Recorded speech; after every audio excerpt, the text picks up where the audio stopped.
Tô conversando com uma gatinha no Zap Zap, o nome dela é Tiaga Canadura. O nome é estranho, mas vamos pra cima. Marquei um encontro com ela no Bajalambipau. Hoje eu saio da seca, minha gente. Minha anaconda de 5 centímetros vai cuspir. Eu quero o mesmo de sempre. 25 caixas de Tadalá. Eita, vem da madeira mole da peste. Que nome estranho tu tem? Por que, Canadura? Isso é surpresa. Não fique ansioso. Quando chegar a hora, você vai descobrir.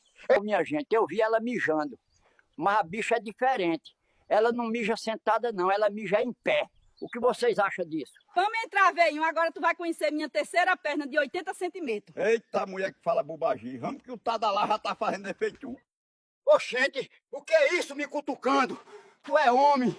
Ai, tá doendo o meu canicu, tá doendo o socorro. Ela era homem, me lasquei. O negócio dela é muito grande. Ai, meu canicu.